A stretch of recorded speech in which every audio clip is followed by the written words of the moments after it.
Welcome to An Honorable Profession, a podcast giving America hope since 2018. I'm Ryan Coonerty. Along with Debbie Cox Bultan of the New Deal, I'm lucky enough to be your co-host.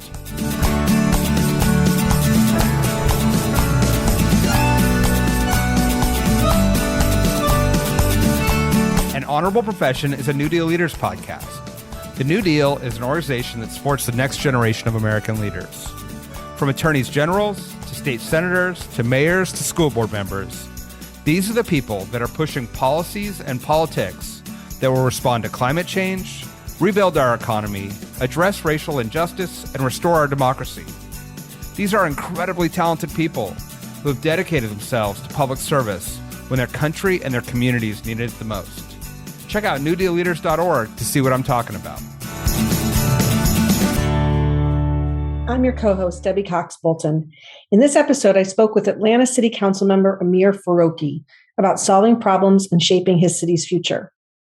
We talked about what local government can do to address the housing crisis, generational poverty, and respond to the overturning of Roe, as well as how ideas like participatory budgeting can help restore people's faith in government. We also talked about what it's like to have Georgia be in the national political spotlight, how his family helped spark a passion for public service, and the origin of the term care package. Enjoy. Amir Farokhi, welcome to An Honorable Profession. Thank you, Debbie. Great to be with you. Excited to chat. Me too. And as just mentioned in the intro, you are an Atlanta City Council member. So much to talk about, but I thought maybe we could start with, all eyes have been on Georgia for so many reasons. Of course, the grand jury investigation looking into President Trump's effort to get your Secretary of State to overturn the election.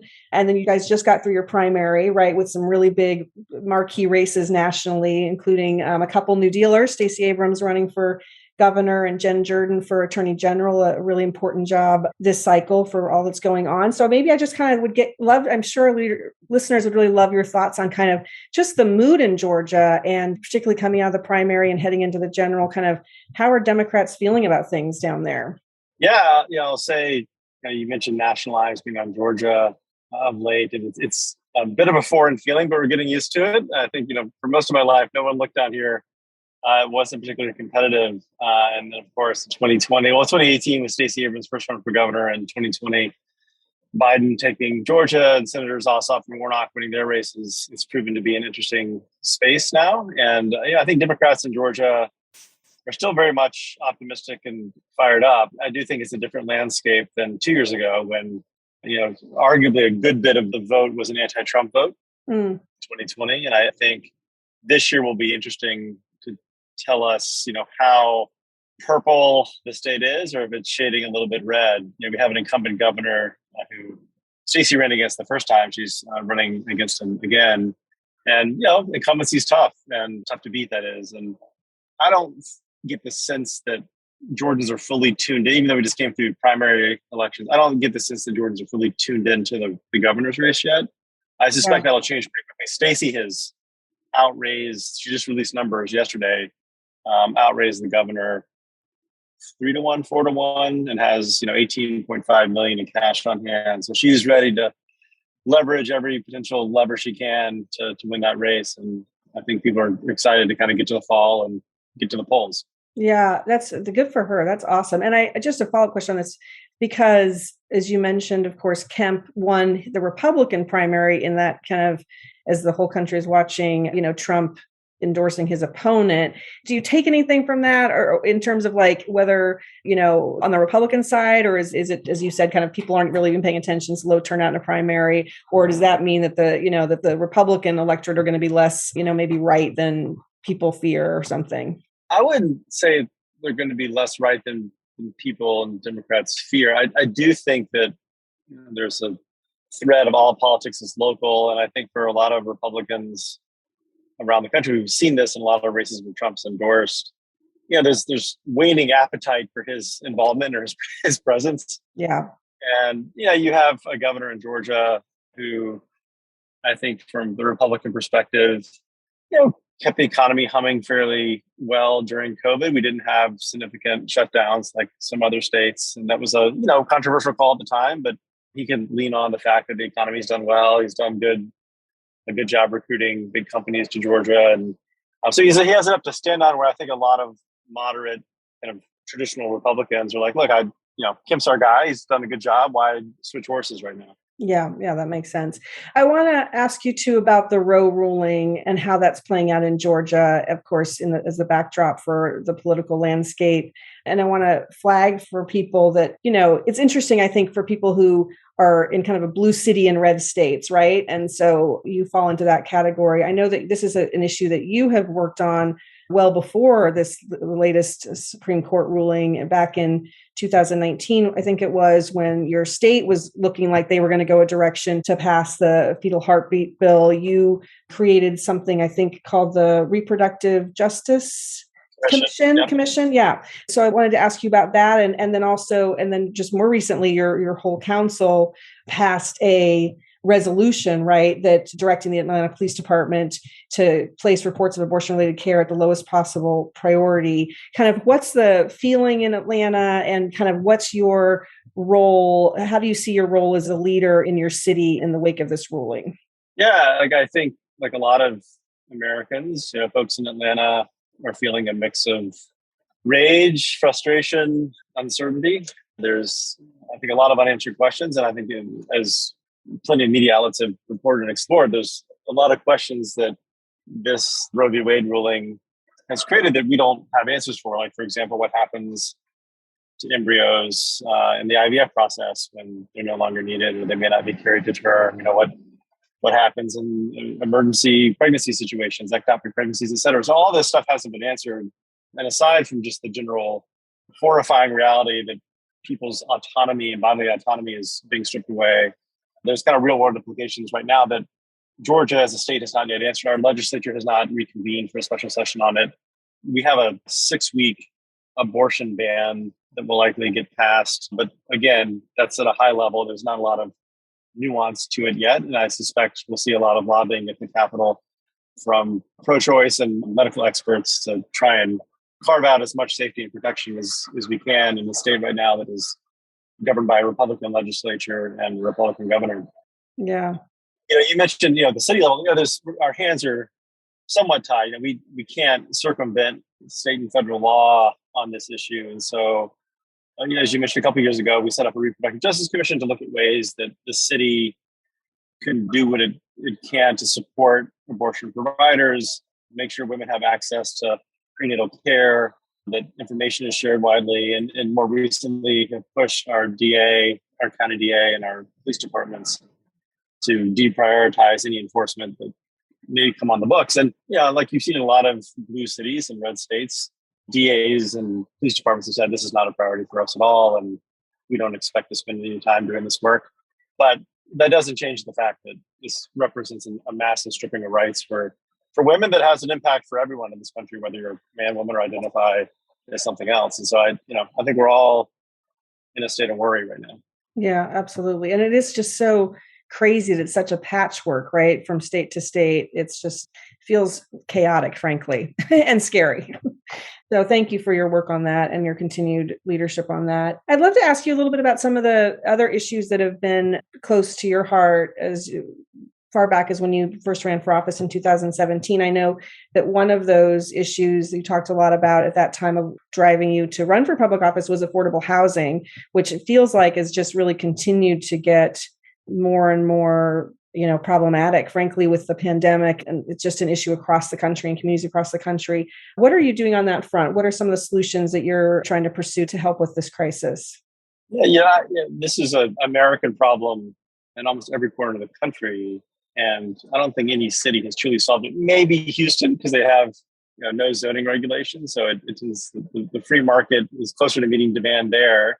I think Atlanta, we suffer from some of the same challenges that a lot of other Sunbelt cities have. We're not at the same acute space that San Francisco or DC or New York have, but home prices and rental rates have skyrocketed at rates that I don't think anyone fathomed. And so, I think the challenge here is, we have a affordable housing trust fund the city puts money into. We have a housing authority that has plenty of land and can and should be building housing on. But the more I've gotten into it, the more I feel like most of what cities are doing is not really moving the needle at a macro level. You tend to create good anecdotal stories or some smaller impact in various communities where you're able to incentivize or build units for folks in need or just however you define affordable. The bottom line is we need more housing at every price point, whether it's single family homes at high rates to rentals and condos and townhomes in the middle to more affordable units. And I think the challenge that I've tried to,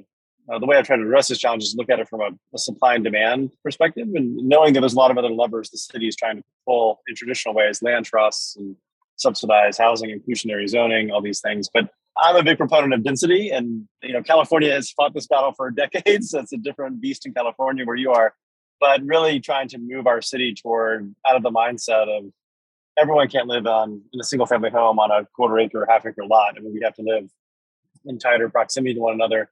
It's not only more environmentally sustainable, it makes us more economically competitive. So my approach has been, and to be fair, I represent a pretty dense part of town already, but has been to try and push our zoning code to be more inclusive of density at scale. So everything from accessory dwelling units that are attached to homes versus just detached, looking at ways we can increase density around transit stations, and looking at decreasing parking requirements for residential buildings. Parking is quite expensive to build for multifamily dwellings.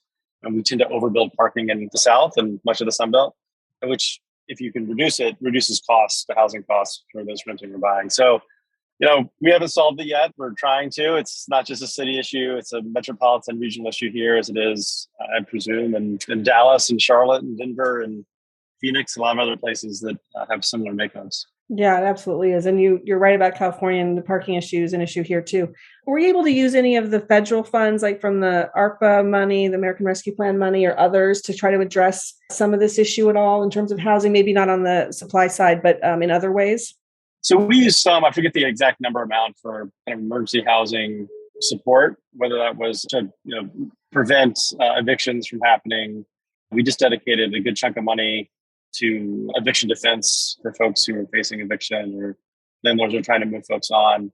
But we haven't used any federal dollars to build housing, as it were. But we've tried to where we think it's within the Treasury Department's guidelines. Yeah, no, that makes sense. And it is, I feel like there was a short-term problem, right? And then the longer-term problem you're talking about, the short-term problem of during the pandemic of some of those issues about, just keeping people in their homes. And then clearly, I completely am with you, the long-term problem of supply issue. And it is a problem across the country. We hear from leaders all over the country every day about this issue. So I absolutely agree with you. You kind of are making me think about, you've been a real proponent of problem solving, the way you even just answered that question about kind of, how you're analyzing the situation, what do you think needs to happen? That was how you talked about, again, wanting to be on the council at the beginning when you were running. It was kind of making government more effective and accessible, focusing on solutions. I was interested in one thing that you've been doing on that front, and this seemed very consistent with a lot of your career. I know you led something called Georgia Forward, right? An organization that engages diverse stakeholders in problem solving. But you did this thing around participatory budgeting, where you engaged people in a conversation about where investments were needed in their communities. What is participatory budgeting? And then how has that been in those projects that you've worked on in your community? Yeah, one of the things that I've tried to do in my tenure is look for ways to build trust in government. I think, there's a trust deficit across institutions in this country, whether it's with media, corporations, but especially with government. And that filters down to lack of trust with one another as well. And so, one approach that I saw a few other American cities doing, it's really popular in Europe and South America, is participatory budgeting, which doesn't require a city to find more money. It just requires a city to say, hey, we're going to use part of our budget or part of a department's budget and let the public decide how to spend it. And so I had a little over $1 million in funds that were dedicated largely to transportation issues, some park issues. And so instead of me deciding how it was spent or having one neighborhood to decide how it was spent, we essentially opened it up to the city, folks who lived in certain parts of town or spent time in it, and said, how should we spend these dollars? And over a couple months, collected ideas. We had a nice little spiffy website set up where people could submit ideas and photos. And then we went back to the city and said, all right, how much does this stuff cost and what's legal? And then coming out of that, we came out of it with a ballot of a number of projects and let people vote. We were going to do in-person and online voting, and then the pandemic hit. So we did online voting. And the fun thing about it was you were asking people to make the same hard decisions the government has to make because there's not enough money to do everything that needs to be done. And you'd have projects, some of which were big and pricey, some of which were very small. And as people voted, we did an approach called shopping cart voting, which was you had $1 million and you saw these projects and their costs and you got to pick and choose and fill up your cart. And so at the end, we looked at which projects are most popular across everyone's figurative shopping cart.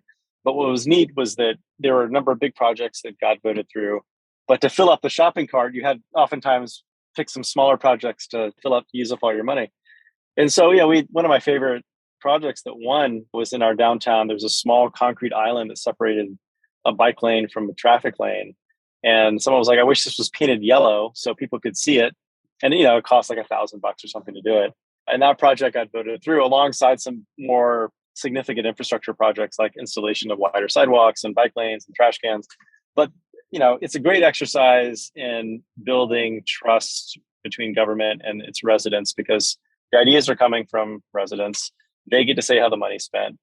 And then the last critical piece, and this is oftentimes the toughest piece, is making sure the city executes those projects in a somewhat timely fashion so people can see their projects come to light. And we did a similar project in a park. We had a smaller pool of money and people just flocked to that project because it's a park a lot of people use in a neighborhood. We managed to get some matching funds from some nonprofits, which added to the dollars we had to spend. And, people come up with all sorts of creative ideas because they use the space every day and they don't feel like they're listened to and they're given an opportunity to see if their idea has merit and to have it voted through. People really get into it. They talk to their neighbors, they campaign for their issues, it brings the community together. And if it's a bad idea, people won't vote for it. And so it's just a broader democratic approach to how we think about municipal budgeting.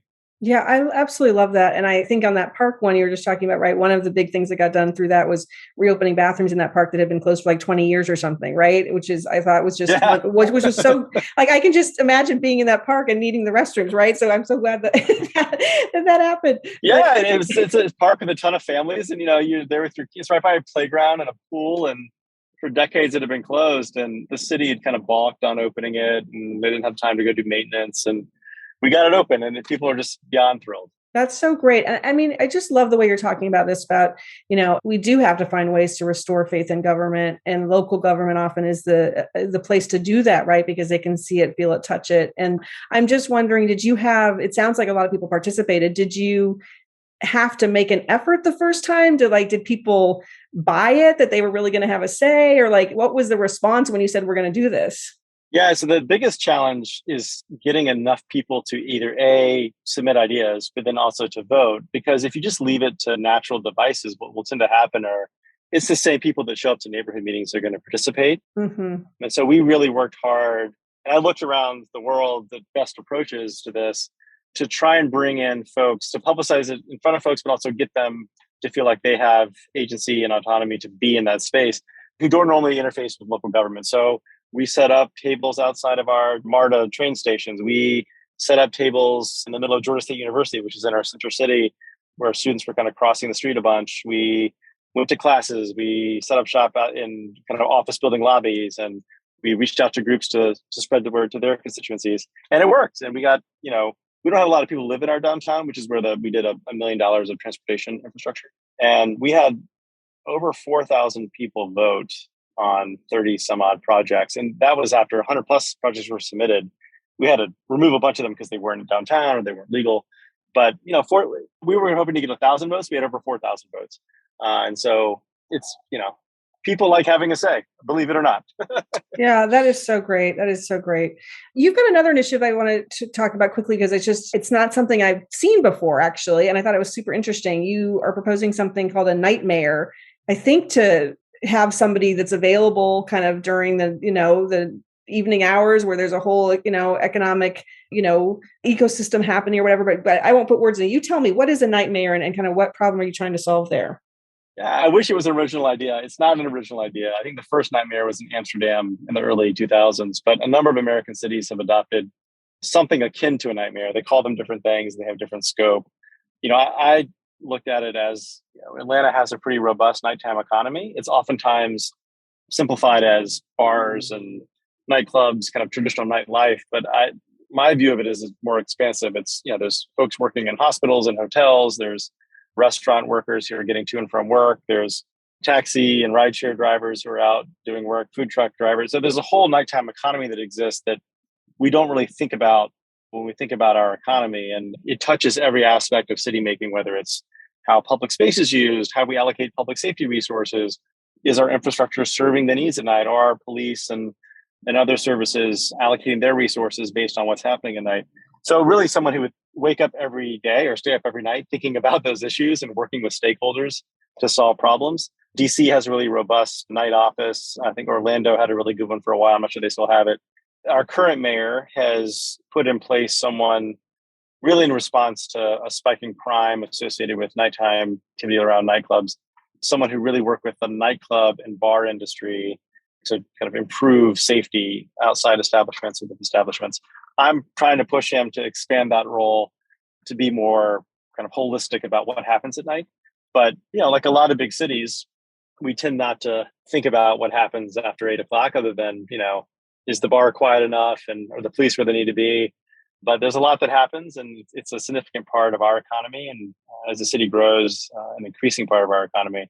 And so are we maximizing opportunities for entrepreneurs to work at night or to start a business that affects the nighttime? Are we making sure that workers can get to and from based on transit schedules or access to rideshare and things like that? So it's just another way to think about what happens in a city and how we get ahead of problems and solve them proactively. Yeah, very, very cool.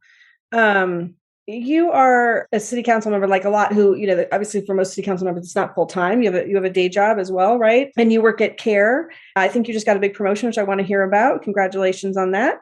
I'd love to just give you an opportunity to talk a little bit about what CARE does, what you do there, and also kind of both, how it is to balance a job that's a big job with serving in public life. And also, you work in a space that is actually dovetails nicely with public service, right? Combating poverty. So love to hear how kind of the two inform each other, if you will.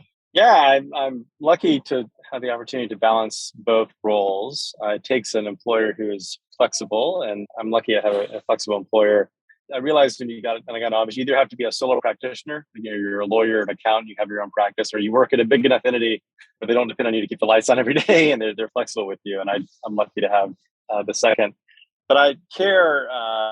The best way to get people's eyebrows to rise when I mention CARE is to actually note that the term care package actually comes from CARE. After World War II, CARE was formed and sent packages to post-war Germany with a whole bunch of foodstuffs and toys and things for families who were recovering from the war. And so that's where the term care package comes from. I mean, that was 75, 76 years ago.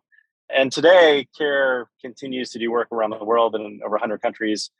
Some of it's just emergency response, but most of it's fighting poverty really through the lens of lifting up women, whether it's through women farmers, entrepreneurs, public health initiatives. And it wasn't until the pandemic hit that CARE decided to do some domestic programming. So for the first time in its history, the last couple of years, we've been doing some domestic work.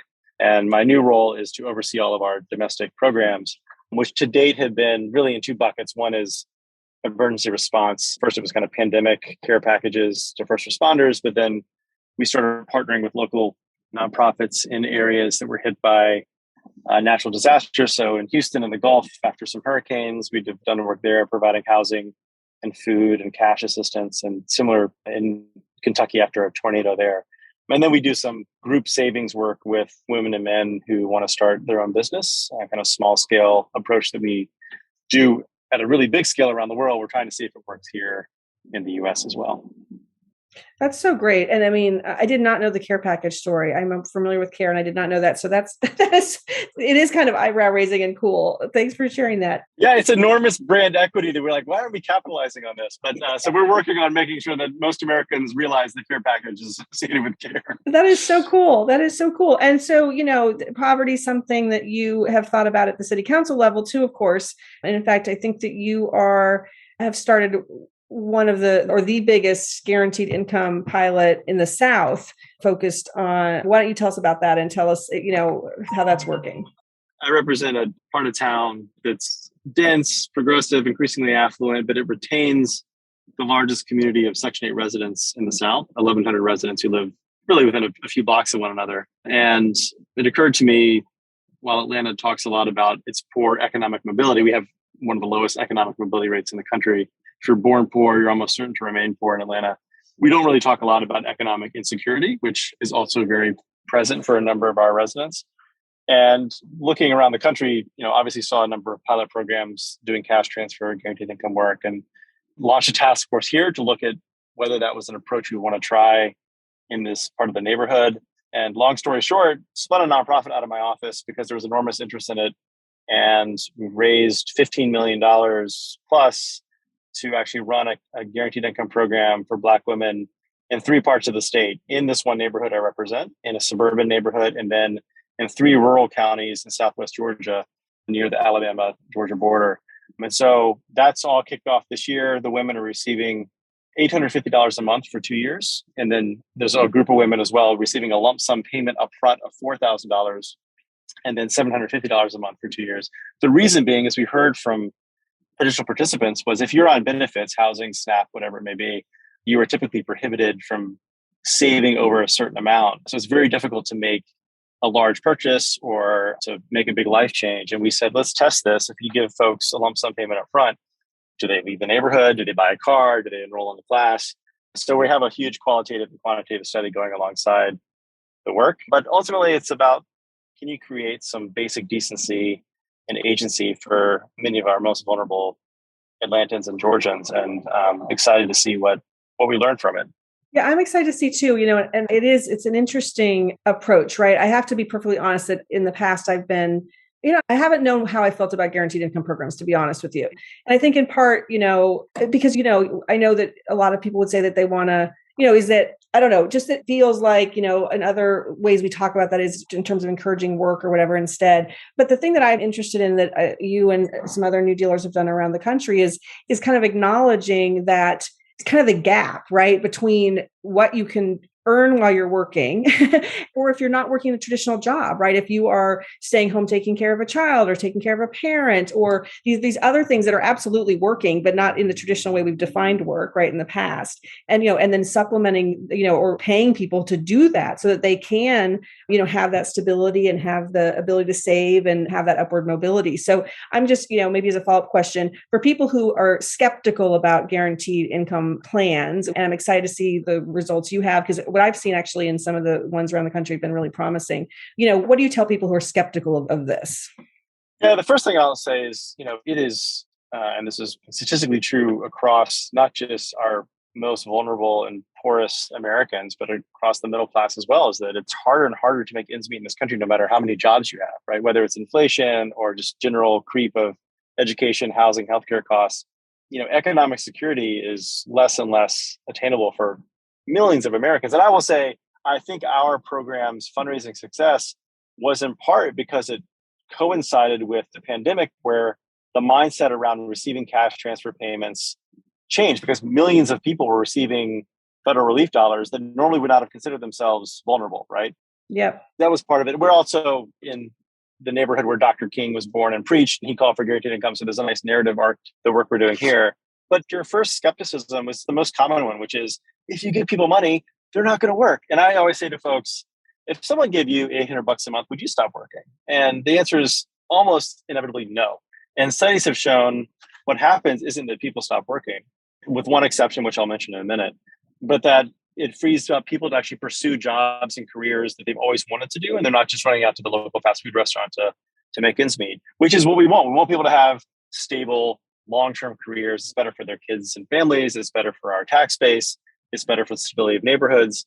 And studies have shown that going back to my caveat, the only folks who work less when they receive a cash transfer payment, and not all of them do this, but are folks who are caretakers, right? Where they're caretaking for, as you mentioned, for an elderly parent or for a child. And that's frankly unpaid labor in this country that has enormous social value. We all know that unpaid labor and caretaking is critically important, but it's hard to do it if you don't have the resources to do it. So, I think, the individuals who are receiving these dollars, they are working. The question is, are they on a track to build a career and a job pathway that allows them to potentially stabilize themselves and not worry about having a roof over their head every night? And so I think the other piece to this is, which is potentially promising, I think it resonates with folks, is whether or not you think a cash transfer framework is a smart one for the long term so that everyone in a certain demographic group gets a certain amount of money every month. I think given what we've been through the last few years, there's an argument to be made that cash relief is a really effective emergency response, whether it's to a pandemic or economic collapse, that I think a lot of Americans kind of intellectually see and feel, having been through what we've just been through. Yeah, I think that's right. I think that the context has changed in a way that makes people kind of understand it better. I agree with that. Thanks for walking me through that. I want to end, Amir, to kind of just as, again, this is an honorable profession. And I love to, we love to talk to people about kind of their path into public service. And you have such an interesting story yourself. I mean, you're an 8th generation Georgian on your mom's side, and your father immigrated from Iran in I think the late 60s. You're the first Iranian American to run for office in Atlanta and the first elected in the South.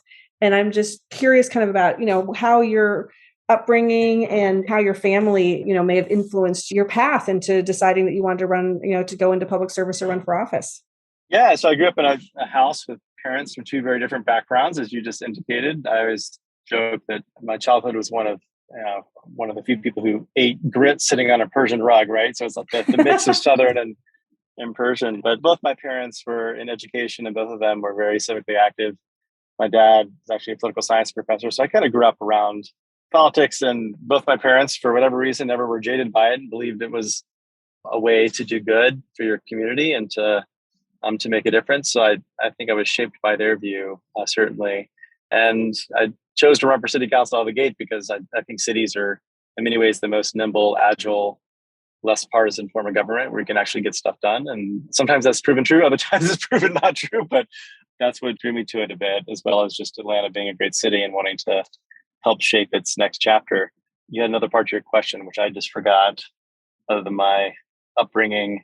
Yeah, no, that was really kind of my question. And I mean, I guess I'll add just the question of, and it's interesting because I think it's, hearing as a child, right? If public service is valued in your house, right? That makes sense that that's kind of something that you might kind of, tend to gravitate toward. Was there a moment for you where, did you always know that would actually look like elected office, or was there a moment where you thought, this is the time I want to run for office and this is why, Yeah, I think it's always been an interest of mine since I was young. There wasn't one seminal moment or event where I was like, this is motivating me to run, right? I didn't run on one issue or in response to one moment, as some people do. And that's a perfectly valid reason to run. In fact, I think you get many candidates in response to incidences or events that normally would never have considered running. And that's really good for the health of our democracy. I think it's good to have people who normally wouldn't consider themselves candidates to get up and run. I think for me, it was just a long-term interest. And, I interned for a senator on Capitol Hill during college and interned for a city council member one summer. And so, kind of danced around it. There's times when I would ask myself, do I really want to be a candidate? There's lots of ways to make an impact in one's community and in one's country. And, it doesn't have to be politics. But I wanted to give it a shot. The first time I ran, I lost. I ran for a citywide city council seat in 2009, lost in a runoff, but really just enjoyed the process and got a lot of energy from talking to people and knocking on doors. And it just made me happy, and gave another shot 8 years later in 2017, which is when I won the seat I currently sit in. And it's been a really rewarding and at times trying, but always rewarding experience. And so I'm glad I decided to run. Me too. I'm glad you decided to run. And thank you, Amir, for being with me today. And thanks for just all the great work you're doing. On so many of the issues that we talked about here, and all eyes are going to be on Georgia and Atlanta this election year. So we'll be watching both from a political perspective, but also, again, we run for office so that we can do good things, as you were talking about. So watching all the great initiatives that you're championing. Thank you for that. Yeah, thank you, Debbie. And thank you to NewDEAL for being such a wonderful network and support system. I think there's always so much brilliance and inspiration and good ideas from the group. And I'm just really honored to be part of the group and to be part of this call today. Yeah. Thank you so much for being with me. Thank you, Debbie. Thanks for listening to An Honorable Profession. Please subscribe to hear more amazing leaders, and keep asking your elected officials to be honorable. Boots Row Group produces podcast. I'm Ryan Coonerty, and because we keep things honorable, no tax dollars were used in the making of this podcast.